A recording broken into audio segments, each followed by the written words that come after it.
just trying to, and I tried to encourage them to throw a few landmines in that that could get some more discussion happening. So I'll share those up. I'll hand the microphone in a minute, and what I'll be doing is just getting on the chat room there and just sort of seeing if there are any other late questions that come in. And good to see Adrian's back, because he was one of the people who had been putting questions in there.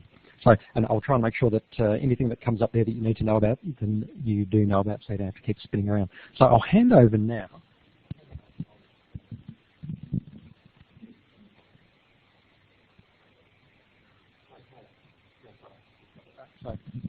So just for the recording, question that came in from Adrian, who's just come back into the room. Aren't MOOCs just a money-grabbing, kudos-grabbing venture for the big universities? Who'd like to respond to this first? Do I have to stay on the positive side? Can I be honest now? I don't think they are totally. I think there's certainly an element of that. I think certainly some institutions are seeing in the shop windows, and certainly the Open University UK got a lot of kudos out of setting up their OpenLearn OER repository, and it translated into bums on seats, or virtual bums on seats, as is the case for the OU. So people then did choose to go on and do courses. But as I said in the debate, I think the key thing for me is that this has come about very quickly since 2008, and there isn't a vice-chancellor in the world that isn't thinking about MOOCs and the implications. And for me, that's good, because if it makes a vice-chancellor think, well, what's distinctive about being at Massey or being at Melbourne or Sydney or wherever, then that's got to be good. And I think we will see this full spectrum of free courses, which are great in terms of social inclusion. How can I lose the argument talking about social inclusion? Right the way through to formal courses. My own daughter, Eleanor, I think she was switched at birth. She's 18. She's looking at universities. She's discounted anywhere that does problem-based learning, anywhere that does e-learning. She says, I want books, and I want lectures, and I want face-to-face teaching. I want to be taught. I want to have lectures. So we've got that full spectrum of students who want different things, from the free kind of chaotic MOOCs right the way through to the kind of Cambridge cosy tea and crumpets in the tutor's room. So I think we will see the spectrum. So I think there's an element of the being money grabbing, Adrian, but that's not the full story. I think it's more complex than that. Hi, it's Norm Vaughan here from Canada. Just before I stick my foot in my mouth, are there any Americans here? Because it's interesting just to see a perspective of what's taking place in North America. Somebody mentioned they have a friend in Saskatchewan. We like to think in Canada that we began a lot of this. It was Alex Koros who had an open course. So it wasn't to make money. It was originally sort of to bring in a larger audience, mentors and things like that. And I'm sure a lot of you are familiar with Stephen Downes and George Siemens. And I think they really take it at a side, because their whole idea was Grania's idea, that it was openness. And I think you mentioned something really important, that it was disruptive, and it's being disruptive at a high level to have that conversation.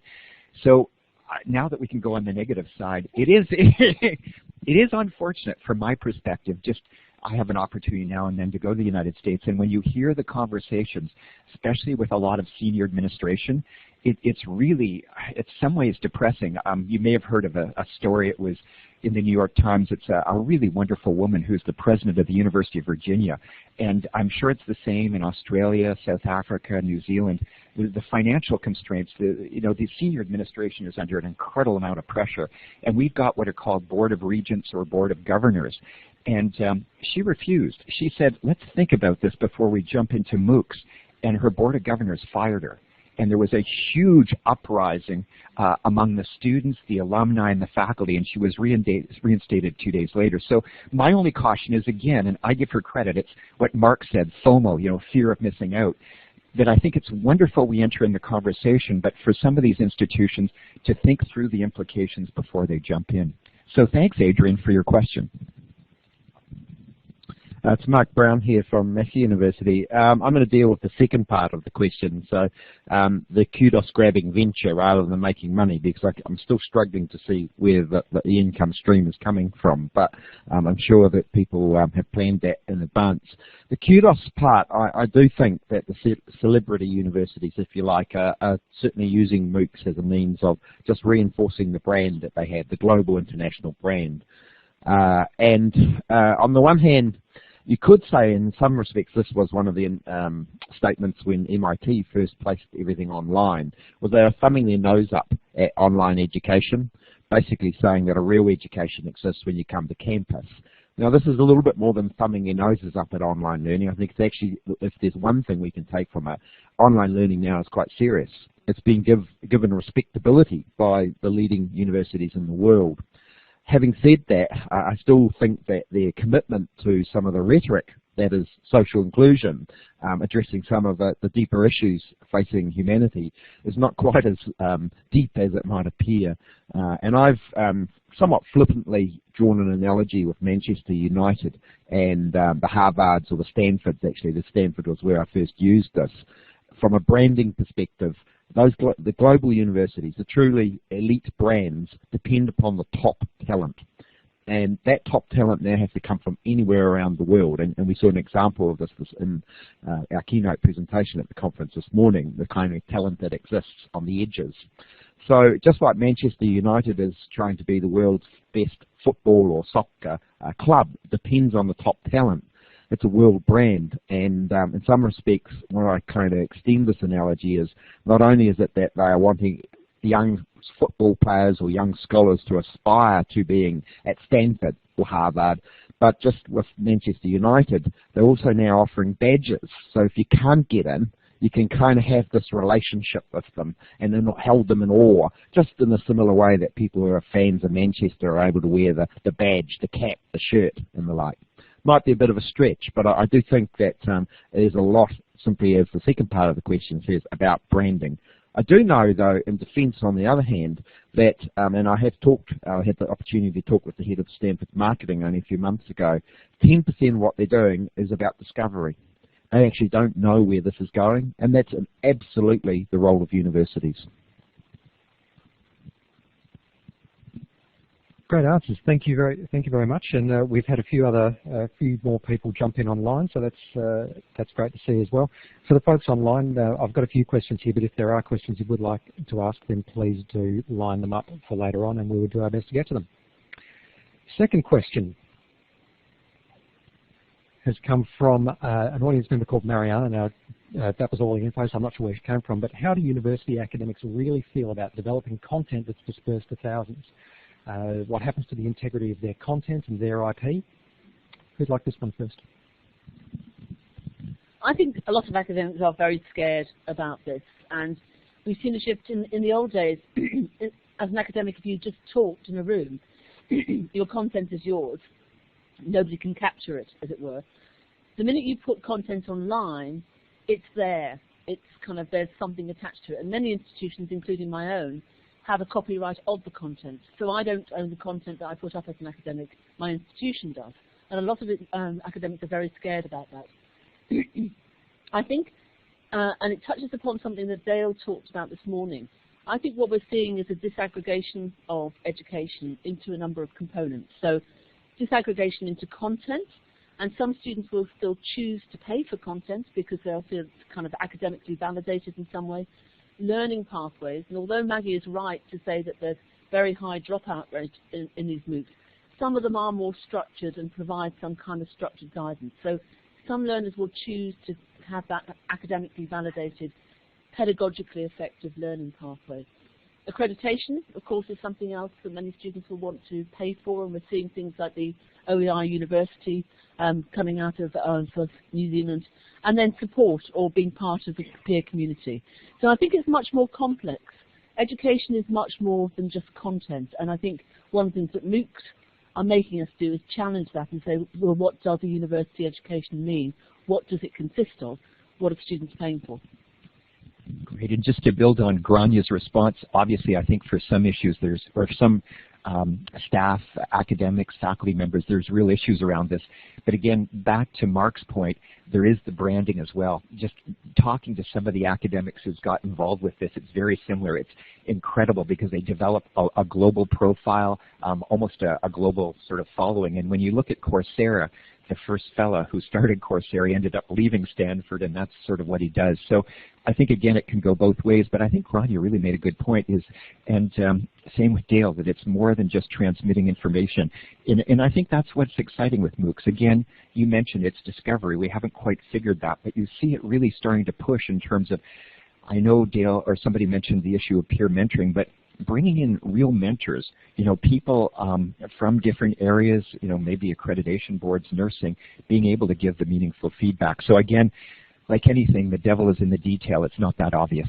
Over to you, Mark. Well, Norm, your first point was really what I wanted to make, that I actually think, being somewhat tongue-in-cheek, but not totally, that there are quite a number of my colleagues or academics, knowing academics, that would say, bring it on. The more that I can have my ego gratified by having my content dispersed to not thousands, let's talk about millions here. But I think one of the side effects or concerns I have is that people are establishing reputations in an online environment that perhaps don't match the substance of what they really have to say. And so I'm not looking at any of my colleagues here, I should add, or myself. but I do think a serious aspect to scholarship is that it does require depth, and in fact Neil Selwyn kind of reminded us this in our first keynote at this conference. So you can establish a reputation. You only need, as an academic, pre-internet times, one good idea to establish your value, your basis of scholarship, if you like. And so that is an issue for me. And I think what we're seeing in new and emerging forms of digital scholarship, which is an area that's obviously been starting now to be quite well written about, and in some respects following a more free market approach to higher education. Some would call it more of a capitalist sort of oriented approach. One of the inevitable outcomes of that is actually the fragmentation to the individual becoming the commodity rather than and having a reputation rather than the institution itself. And you can see this with some of those people who we all know who write in the field. People don't know the institution they come from. They know their reputation as individuals. So it has big implications, I think, for the IP of the institution, more than the concern for me for the IP of the individual. Thank you, and I think I can say a lot of that echoes sort of working in the corporate sector as well. Some of the things that you just talked about there with, when the persona of an individual and their IP sort of overlaps very heavily with that of a company. It's exactly the same thing. And about the whole one idea being able to carry you through for a long while. I've been, just living off one idea for the last 5 years. It's done me very well. I don't think there's anything wrong with that. And flowing on from that, one of the things from a corporate perspective, we're under a lot of pressure at the moment. I'm sure a lot of others are in that fear of missing out as well. To say universities are, but also us as service providers trying to say, well, what is it that people want, and how much investment do we put in up front? And we've seen huge amounts of venture capital poured into some of these startups that are specifically focusing around MOOCs. So the question I want to throw in there is that catching up? Where will they be in 5 years' time? Give me your 5-year prediction. Going back to yesterday's presentation about how, yes, we can learn a lot from history and some of them we need to throw out. Yeah, very interested in hearing. Where are we going to be in 5 years' time with this? Gee, thanks. My answer is I don't know. I honestly don't know. And I think it would be, I'll try to answer the question, but I think the truthful answer is we don't know. If we looked back, to use Neil Selwyn's thesis, if you like, that the future lives in the past, if we look back 5 years, where were we 5 years ago now? Many of the things that we're doing and talking about at this conference didn't exist. Learning analytics as an example. Obviously MOOCs is one of those. So what I would see is not MOOCs no longer being on the radar or horizon, but I'd see them morphing or evolving into something different. Probably for me, might be slightly too conservative in a view defending traditional universities, but I see increasingly programs or degree qualifications being shared and offered across institutions. So these are not MOOCs here. I'm talking about where a student in New Zealand can do a master's in, say, public health and do 2 of the units or subjects or papers, depending what language you use, based at my university, but then they might be able to do another 2 of those at Leicester University and then Mount Royal University as well. So that kind of alliance becoming much more formalized. And the win-win of that is actually, if it's done well, the student is going to get a much better quality education. They're going to be exposed to a much richer community of learners. And for me, that is just a sensible thing that we should be talking about. And it's not an easy thing to do, I know from personal experience and some of the work that I'm involved in now. Just to build on that, and I'm not going to steal Grania's thunder because I'll make sure she gets it. She has a lot of experience with the Open University of UK, but it's fascinating when we look at open universities, just like you said, Mark, going back in time, just to see how our Open University in Canada, this is Athabasca University, has changed. Like you said, Mark, there's a lot more partnerships because just in my country, we're very geographically dispersed. So there's a degree from Athabasca, but there's a lot of support taking place locally. Our Open University does nursing degrees the whole bit because of the local centers. So my hope, and Grania, I'll let you take this away, is this idea of social inclusion, because that's really why the Open University, our Athabasca University, started in the 70s, is really to meet the needs of citizens that were underrepresented and to provide the support. So, Grania, over to you. Yeah, I think that is a fundamental aspiration of the Open Universities. I mean, Open University courses change people's lives. I mean, that sounds corny, but it's actually really true. And it's amazing the stories you hear in terms of how people have gone through who haven't had any formal qualifications, going through and getting degrees or master's programs. And you know, you can't get away from OU students. I was once up a mountain in Scotland in the middle of winter, and we got into what's called the Bothy, which is a cottage in the middle of nowhere where you can go and stay. And got in there about 7 or 8 o'clock at night.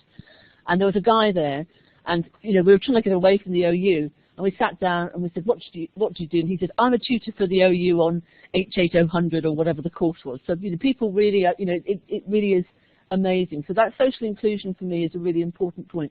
Going back to the question, I think where we'll see things in 5 years, it won't be MOOCs, the discourse will have changed, there'll be some other kind of disruptive education and technology at that stage.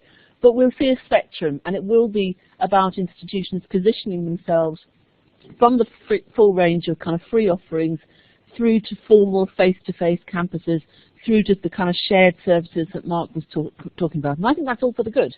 I think these disruptions are important to stop us being complacent in formal institutions and think about, what does education mean? What does it mean in terms of the learner experience? What are the benefits of face-to-face? And there are huge benefits of face-to-face in comparison to what are the benefits of online. One last comment, because the second part of that question was what will it mean for the millions of dollars of venture capital. I think just by the very nature of venture capital, there'll be some people that are going to lose a lot of money. There'll be some others that will make a lot of money. And there's actually a question on the last one. Cooperative lectures, where there's 1 or 2 papers working around. Sure. Just following up the question from Adrian there about the cooperative asynchronous lectures where you do 1 or 2 papers from elsewhere. They've been around for some time. I remember in my degree I did a couple from elsewhere. The difference then, you just sort of inferring a sort of growth and more of a formalization around that rather than the existing model? This has been a really exciting trip for me. I was here 26 years ago in Wellington. It was my first Christmas out of the Northern Hemisphere. And I just remember sitting and writing postcards. And I think that's one of the changes with MOOCs is the way we communicate online. It's fascinating just to wander around this museum, Te Papa, and around this whole waterfront, because this is a wireless hotspot, and see all the they're not cute. I still feel like I'm 19, but to see those younger people with their headsets on communicating, so that's the difference. And I think asynchronous is great. You know, again, it's the reflective nature. It deals with time zones. But again, I think learning is the power of our stories, and that's what, you know, Grania, you mentioned the power of people when you talk to the Open University, and I think it's neat because we do have that full spectrum. We've got synchronous at a distance and the asynchronous. So I just wanted to add that, Mark, over to you. So the particular question is how what I reported might be different than what is already going on or has gone on. What I see amongst many things that will be different, one is that we're talking about a fully integrated curriculum across the institution. So what's done now is somewhat of a bolt-on model. It's just by chance you can pick up a couple of other courses from another institution. Here we're talking about a fully integrated program where the graduate profile or whatever the languages of the particular institutions are aligned, the particular philosophy that's coming through in the program, because there obviously are different philosophies within programs, are aligned. The staff are co-supervising students. This is not just something that's done through goodwill. This is something that is planned for. Just one point, I think it is the power of storytelling. As humans, we're social, we always have been, and so new social and participatory media enable us to have phenomenal ways in which we can communicate and connect with people worldwide. Certainly for me, things like Twitter have transformed the way I work. You know, it really is transformative. Yeah, I think we've got probably time for one more. Time for one more question? 2 minutes and 51 seconds. Steve, did you have a question from before that you wanted to ask? Yeah, thanks for outing me. Look, it's a follow-up to Mark's question. I guess for those of us who kind of more in the business sphere, let's just assume that venture capitalists want their money back and then some, so that they want an exit. Let's assume that MOOCs are wildly successful and they attract tens of thousands, hundreds of millions of students. What do you think the implication is for the education system on venture capitalists looking for an exit involving potentially millions of your customers?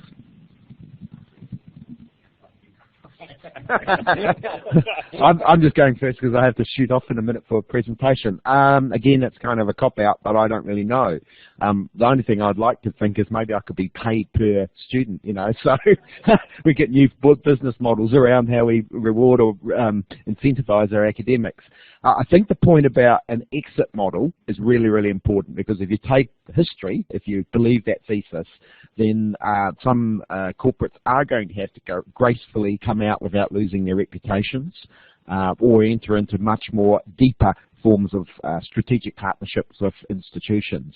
The thing I guess I struggle to get my head around is with the celebrity universities currently in this space, I don't really see what's in it for them to go much further. They're doing it for themselves. So I always have said the top 100 universities in the rankings in the world is not where you're really going to look for true innovation. So maybe it's the next tier of universities where we might see some different and interesting models emerge. But just back to Neil's talk yesterday about these big corporate players that are already there, and they're a wonderful sponsor. Is there anybody here from Pearson before I?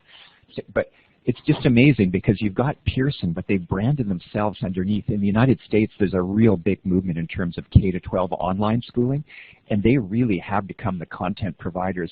The Americans are really big on standardization, and they're trying to move from state, you know, they have all their states, into federal, and what happens is Pearson has the contract in terms of the content delivery to meet the accreditation for that. So I think back to Neil's point, there are some big dollars to be made, and you can just see the consolidation of some of these big companies. Yeah, and just very quickly, I think we're going to just see a whole range of new business models. We're already starting to see them, and there's going to be more of these partnerships between big business, venture capitalists, institutions. So it's really throwing everything up in the air. I think we're out of time. I think we are. Thank you very much to our panelists. If everybody could just show them a round of applause to say thank you. Thank you.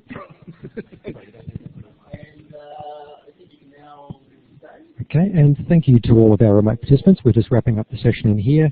I hope you've enjoyed it, and we will look out for the next one of these. Thank you.